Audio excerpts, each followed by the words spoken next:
Graça e paz, tudo bem com você? Nós vamos dar sequência na nossa leitura. Nós estamos no capítulo 41 de Jó e nós vamos ler hoje dos versículos 12 ao 34, terminando assim o capítulo 41.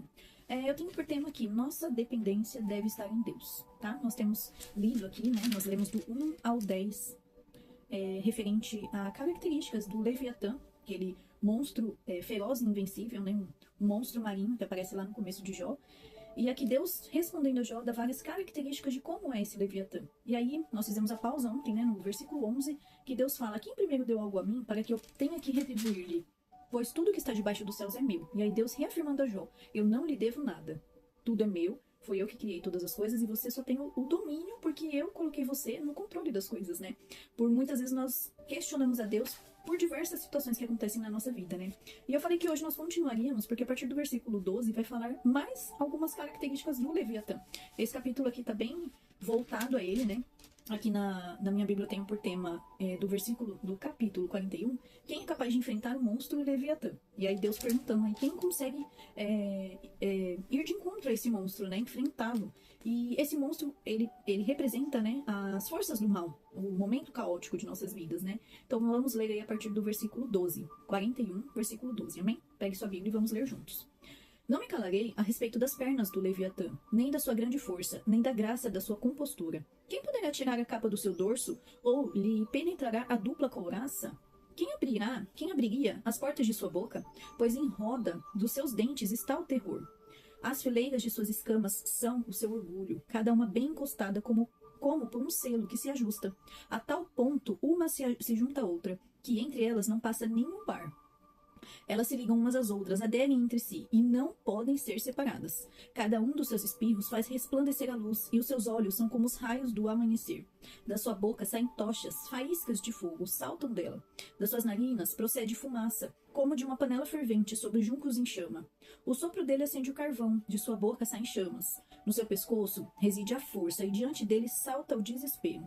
Suas partes carnudas são bem pegadas entre si, todas fundidas nele e imóveis. O coração dele é duro como a pedra, firme como a pedra inferior de um moinho. Quando ele se levanta, os valentes tremem. Quando ele irrompe, ficam como que fora de si. Se o golpe de espada o alcança, isso não tem efeito algum, e o mesmo vale para a lança, o dardo ou a flecha. Para ele, o ferro é como a palha, e o cobre como pau podre. As flechas não o fazem fugir. Para ele, as pedras das fundas se transformam em palha. Aqui está falando como esse Leviatã é forte. As pedras na funda se transformam em palha. Então tudo aqui está falando que de coisas possíveis que nós poderíamos o atingir e o quão são falhos perante a grandeza desse monstro, como se fosse isso. 29. Os porretes são para ele como talos de capim. Quando agita a lança, ele dá risada. Debaixo do ventre, ele tem escamas pontiagudas. Arrasta-se sobre a lama, como um instrumento de debulhar. Leva as profundezas a ferver como panela, torna o mar como caldeira de unguento. Deixa atrás de si um sulco luminoso, como se o abismo tivesse uma cabeleira branca. Na terra não há ninguém como ele, pois foi feito para nunca ter medo. O Leviatã olha com desprezo. Tudo que é alto é rei sobre todos os orgulhosos. Aqui nós terminamos esse capítulo 41 com a certeza de que esse monstro Leviatã, a qual o texto se refere, ele é invencível, né? Aos nossos olhos, né? Ele é invencível às forças humanas. Aqui tudo que foi representado, né? Tudo que foi falado aqui sobre madeira, sobre, lá anteriormente, sobre o anzol, o golpe de espada, as flechas, tudo que fala aqui é como se o homem fosse atingir esse monstro. E tudo para ele é como se fosse inabalável. É como se esse monstro fosse intocável. Porém, lá no versículo 11, nós temos a certeza. Quem primeiro deu algo a mim para que eu tenha que retribuir-lhe, pois o que está debaixo de todos os céus é meu. Ou seja, o controle está nas mãos de Deus. E como eu falei aqui ontem, nós temos que ter essa convicção. Tudo está no controle de Deus. E se nós não entregamos esse controle a Ele, a nossa força é em vão. O homem é muito pequeno diante das dificuldades, diante do mal, diante do caos. Tem coisas que nós não conseguimos controlar. Se não estivermos com Deus ali, alicerçados em Deus, nós não venceremos certas batalhas. E é importantíssimo que nós tenhamos essa humildade de reconhecer que só Deus pode. Só Deus é poderoso para fazer certas coisas.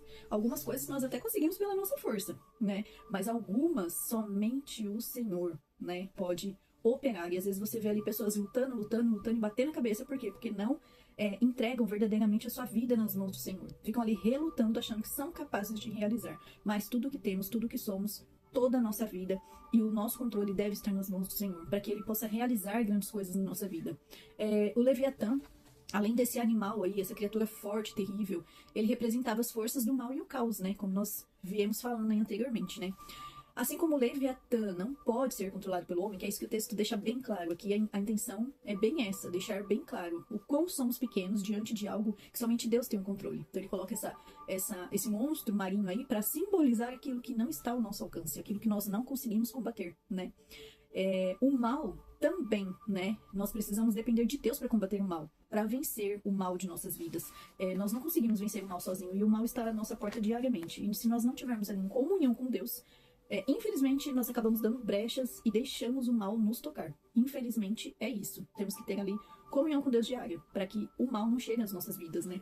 Nesse texto, o Leviatã também lembra a Jó da sua própria limitação. Não esquecendo do texto, né? A gente sempre traz para os nossos dias para que a gente possa aprender coisas com o texto, né? Mas aqui esse texto está lembrando a Jó. O quão limitado ele é. O quanto de questionamento ele fez e o quanto ele é dependente de Deus, e ele precisa ser dependente de Deus. A intenção do texto é mostrar exatamente isso para ele.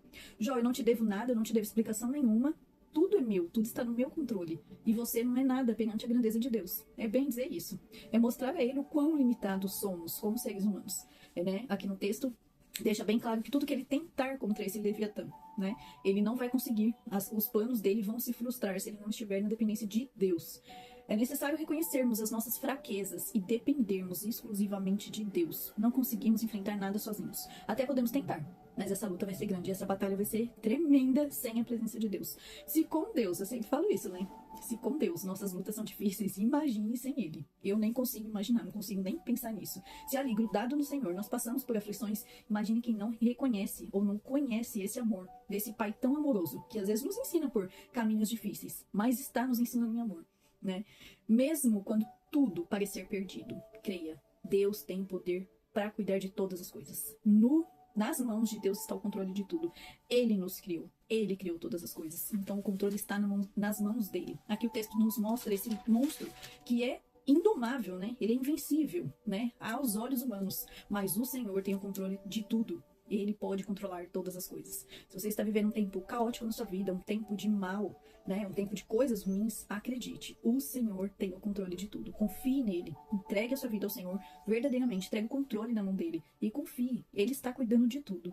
Creia nisso, né? E se posicione também. Se posicione em oração, se posicione em fazer algo que agrade o Senhor. Mude o seu comportamento, mude, para que o Senhor possa trabalhar em você e através de você. Essa é a intenção de Deus. Que você possa ter um final de semana muito abençoado pelo Senhor, que possamos estar aqui para ler mais uma porção da palavra, se assim o Senhor permitir, em nome de Jesus. Deus abençoe a sua vida e até o próximo.